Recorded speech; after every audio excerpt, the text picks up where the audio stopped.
makakita kayo ng punso, ano ang pumapasok sa isip nyo?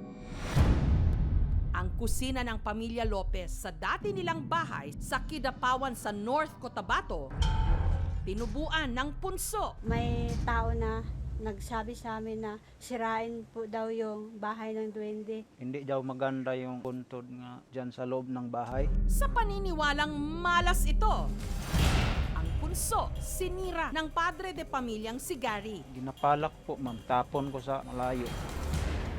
Pero makalipas ang ilang buwan, ang tatlo nilang anak na sina Ganggang, Obo at John John, 17, 12 at 10 years old, bigla na lang daw nagkaganito.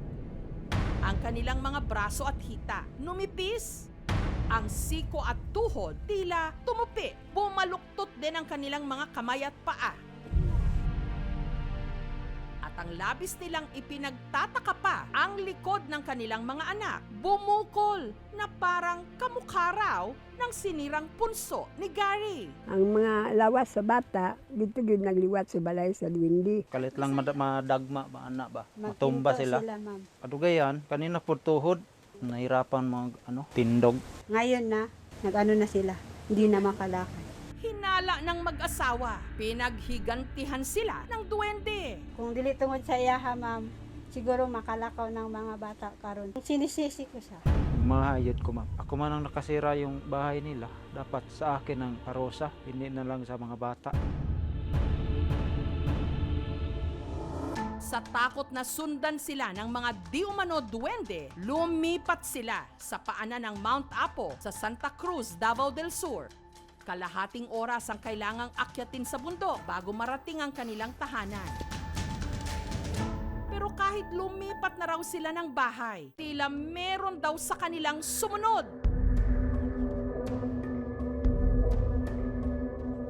Nagluto ko, ma'am, nagsinggit ang tatlo. Ang ngipin, kanang tunga, ma'am, kanang napupo siya, kalit lang siya, nagdugo. Murag isagpa, bitaw siya. Daghan na po kong makitaan sa dito nga balay, ma'am. Yung duwende po, ma'am, tatlo po sila, and then puro po babae. Gayunman, pinipilit pa rin nilang mamuhay ng normal.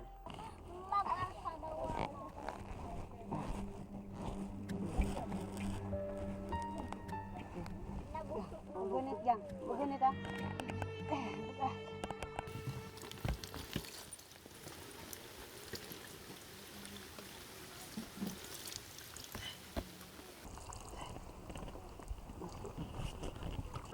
Si Janet daw talaga ang toka sa pag-aalaga ng kanilang tatlong anak.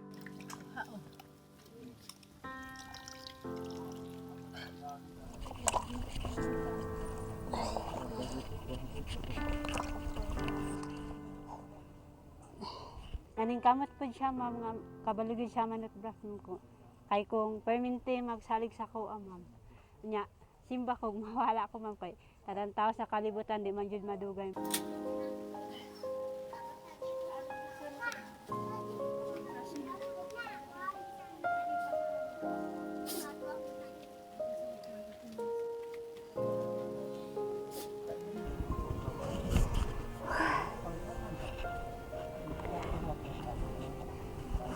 Kapoy po, ma'am. Mabigat.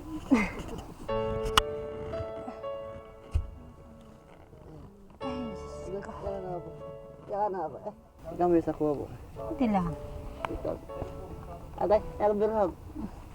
Sukat na kasi.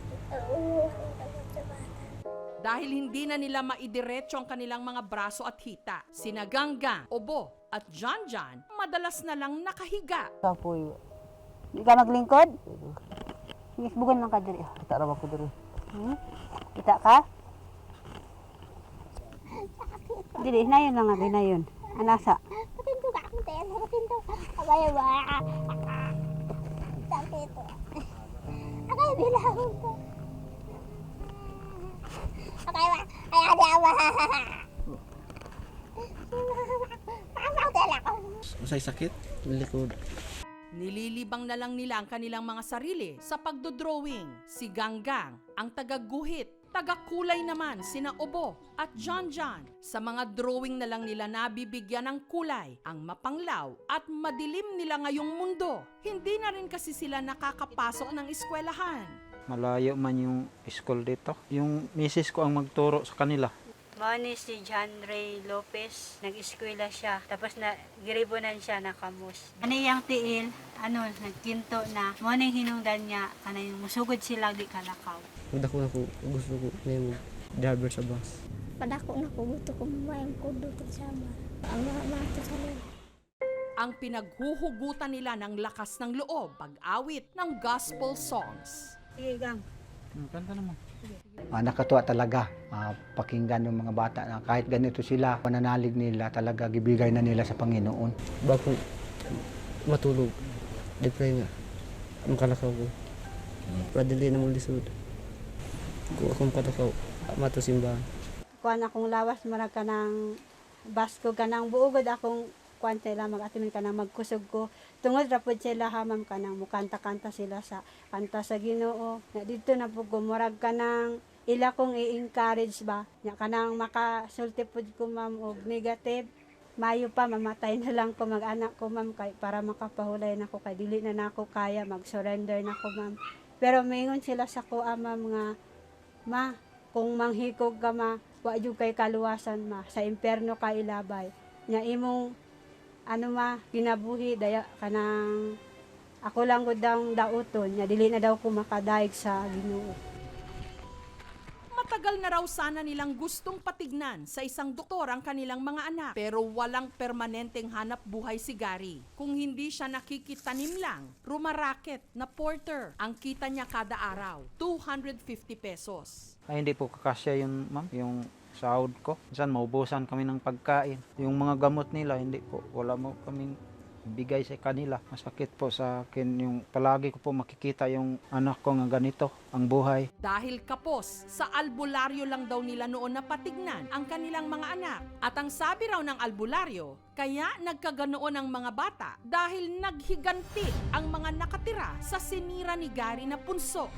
Konsensya po ako sa ginagawa ko. Po na ako gituyo, ma'am ba? Sirain ko yung bahay ng duwende. Sabi ko sa kanila nga, humingi ako ng tawad dahil wala akong alam sa ginagawa ko. Ako man ang nakasira yung bahay nila. Dapat sa akin ang parusa, hindi na lang sa mga bata. Kung dili tungod sa iyaha ma'am, siguro makalakaw ng mga bata karon tapos katabang sila sa mga anak, makaeskwela sila. Maaring ganun ang paniniwala dahil nga yung mga ibang tao kung saan nasisira nila yung mga punso, may kamalasan o nakakasakit sila, ina-attribute nila ito dun sa punso. Ang punso kasi, ginagawa siya ng anay or termite. Yun din yung nagiging imbakan ng kanilang pagkain. Di siya dapat katakutan. Mahayod ko, ma'am. Hindi sana magganito ang buhay ng mga bata. Adlaw-adlaw makita nimo nga maghirap sila. Masakit pa rin kay makahilak jud ka. Tanaw sila ha.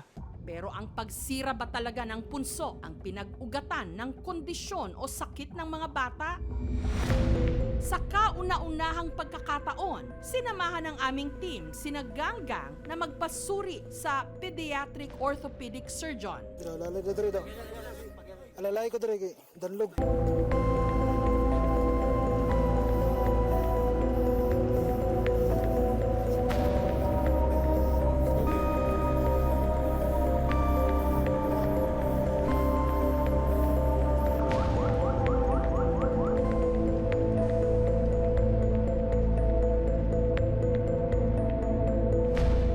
Nalaman na ang sanhi ng kondisyon sa buto, hindi dahil sa sinirang punso o puot ng duwende. This is genetic disorder that we call the Duchenne's muscular dystrophy that would lead to progressive weakness and deterioration of the muscles. Unfortunately, this is a progressive disease and patuloy na pong magde-deteriorate yung condition ng ating mga pasyente. The best thing we could do now is rehab and physical therapy. As of this time, there is still no curative treatment. Bibigay tayo ng steroids, gene therapies. Pabagali natin ang paglala ng sakit. Pero again, hindi ito lunas. Pinakamahalaga talaga is yung suporta ng kanilang pamilya kasi lifelong ito.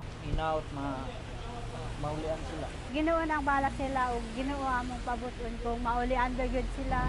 Samantala, para makatulong sa pang-araw-araw na pangangailangan ng mga bata, nagpaabot ng groceries ang NGO o non-government organization na Ecological Conservation and Humanitarian Organization. Nagpaabot rin ang aming programa ng financial assistance.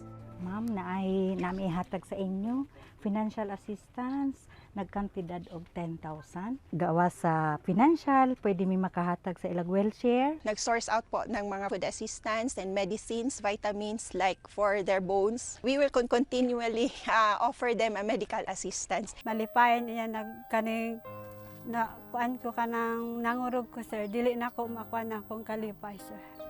Wala ko nag-expect sir nga naagi mo abot niya tabang sa amo sir. Salamat po sa Ginoo sir kay wala gid mi niya gipasagdan. Naagi siya tao nga gamiton sa pagtabang kanimo sir. Mga pa, salamat. Dati maminin. Katakaw ko at simbahan. Mag-ampo, magkanta. Bahagi na ng ating kultura ang mga pamahiin. Pero ang unang hakbang sa siyentipikong paglutas sa problema, ang pagtama sa mga baluktot na paniniwala.